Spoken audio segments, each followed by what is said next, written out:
Beneath the vast expanse of the savanna, where life claims its dominion in both brutal and breathtaking forms, a solitary buffalo stands caught in the grip of an atrocity that challenges the very idea of natural order. Its massive frame, once a symbol of unyielding strength, bears a ghastly tapestry across its flank, an open wound riddled with cavities resembling a honeycomb, a grotesque map of decay and disease. This festering injury, raw and pulsating with morbid vitality, is not just a scar, but a thriving ecosystem of parasitic infestation, a horror show etched into living flesh. Each opening is a doorway for countless parasites, whose relentless burrowing transforms the buffalo's skin into a battlefield of survival and torment.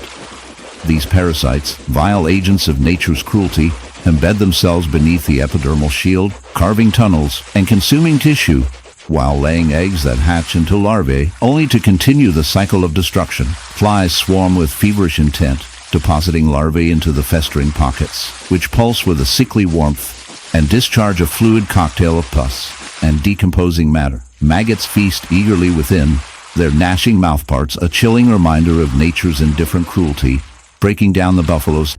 In the shadowy outskirts of the African savanna, where life is a brutal contest of survival, we encounter a staggering sight: a zebra, a creature renowned for its stark black and white stripes, now marred by a ghastly wound festering with countless insects. It's not just a cut or a scratch, it's a gruesome landscape of raw, decaying flesh, a living tableau of infestation that defies the zebra's usual dignified appearance. This injured animal becomes a grotesque host for an army of parasites, wriggling and burrowing with relentless hunger and indifference to pain. The wound itself is a festering sore, wide and ragged, with edges that seem to pulse as thousands of tiny legs scuttle in and out. Clusters of maggots, blowflies, and biting lice thrive within this mutilated battlefield, carving their niches in the flesh. Their presence causes a putrid odor, a mixture of decaying blood, rotting skin, and the excrement left behind by these relentless invaders. Each insect plays a role in this dark symbiotic relationship, driven by instinct, not cruelty, but by the raw, unfiltered mechanics of survival. Maggots feed voraciously on necrotic tissue, but often risk invading living flesh, deepening the wound's devastation. Blowflies circle ominously, laying eggs upon the festering sore in a grisly reproductive strategy. Biting lice latch onto the zebra's dry, scabby skin, creating itchy patches that provoke frantic scratching, which only aggravates the injury. The insect's ceaseless activity causes inflammation, swelling, and relentless pain, while the zebra's immune system wages a losing battle against the microbial onslaught. This isn't merely an infection, it is a ticking time bomb of decomposing life, where nature's cycle becomes disturbingly tactile, almost unbearable to witness. Insect infestation of zebras isn't a rare calamity, but rather a natural, albeit morbid, part of their existence in this ecosystem. The wounds act as gateways where the insect population explodes, exploiting vulnerabilities created by fights, predator attacks, or the harsh environment. These parasites vary widely. Tsetse flies transmit deadly diseases. Botflies plant larvae beneath the skin, and various mites breed in patches of bare skin. Their collective bombardment significantly lowers the animal's vitality, slowing it down and making it more susceptible to predators or secondary infections. In essence, the zebra becomes a living canvas on which insects display their relentless brutality and efficiency. We might recoil in horror, but this infestation is a testament to nature's unforgiving balance, where every organism, no matter how repugnant to us, fits into a larger cycle: the insects. Though in the frozen wilderness where life clings to the edge of existence, a lone polar bear ambles across the cracked ice, a grotesque testament to survival and decay. Its fur, once a pristine white, now a canvas of vivid horror. A honeycomb wound festers on its flank, a ravaged network of cavities revealing raw flesh beneath. This open sore is not merely a wound, it's a living ecosystem, a brutal display of nature's grudging indifference. The air is thick with the scent of salt and rot, hinting at the invasive presence that festers beneath the surface. Had this wound been just a moment in the brutal cycle of predator and prey, it might be more comprehensible.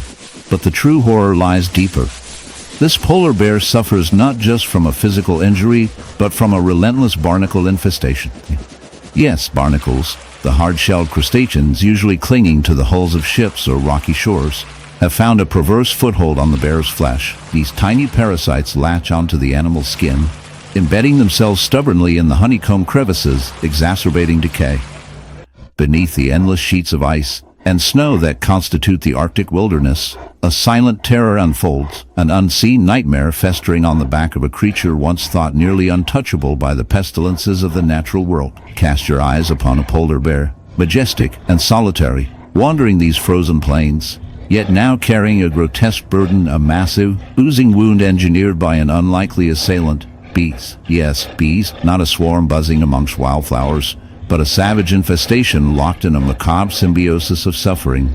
This is not a tale of simple sting or occasional nuisance. It is a story of parasitism so profound it debunks our comforting myths of nature's order, revealing an undercurrent of decay and relentless struggle beneath the pristine facade. The bear's wound is both ghastly and baffling, a hive grown grotesquely on its thick hide, pulsating with the activity of thousands of bees. To imagine this, picture a honeycomb, irregular and festering, embedded within the bear's flesh. Blackened and swollen edges mark the boundaries of this hive, skin stretched taut, flesh eroded by the relentless crafting of beeswax and relentless mounting of buzzing invaders. The bear does not merely endure occasional stings. It supports, almost symbiotically, the hive's expansion. Bees, driven from their natural arboreal homes, trees, bushes, the safe sanctuaries nurturing colonies, turn to unexpected perches as their environment succumbs to disruption and collapse. The polar bear's wounded flesh becomes unwitting real estate for the bee's survival.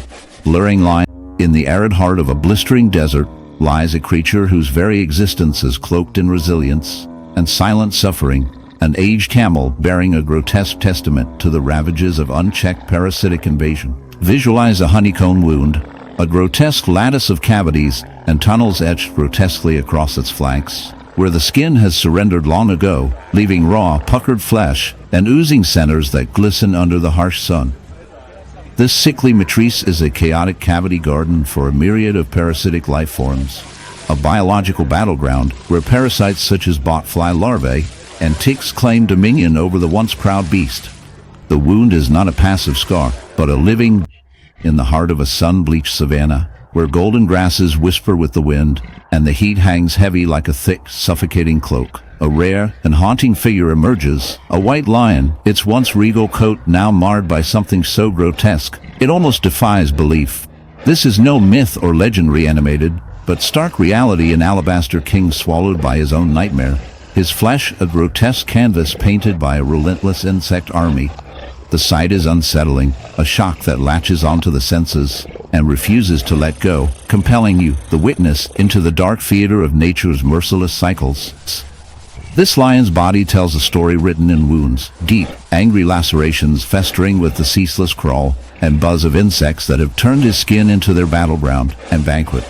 The air is thick with the hum of flies, their glossy wings shimmering cruelly in the harsh sunlight, while tiny beetles burrow into open sores, their relentless movements grinding layers of flesh and nerve into a morbid spectacle of decay. Across his haunches and ribs, maggots twist and turn, feasting with indiscriminate zeal, a slow demolition of vitality under a sky that pays no heed to his suffering. The infection spreads like wildfire, a sinister network of rot and relentless destruction, the lion immobilized in this living hell. Insect infestation in such a creature is more than a simple irritation. It is a devastating biological siege. Flies, ticks, and various parasitic insects are not merely freeloaders. They are voracious predators exploiting injury and weakened immunity. Flies lay eggs in open wounds. Hatchlings emerge as voracious larvae, and the cycle moves swiftly beneath the skin. Ticks latch on to feed on the lion's blood, further sapping strength and introducing deadly bacteria and viruses. Each bite becomes a portal for pathogens, each infestation a mini ecosystem of death flourishing on living tissue. This infestation aligns with the lion's immune system, unraveling a body too weakened to mount an effective defense, leaving the carnivore caught in a spiral of worsening inflammation, necrosis, and pain. What may at first appear as a scene of pure natural cruelty holds a somber reflection of broader realities. In the wild, every scratch, every chafed and torn skin invites these insect armies, and the battle for survival shifts from predator hunting prey to a war waged within flesh.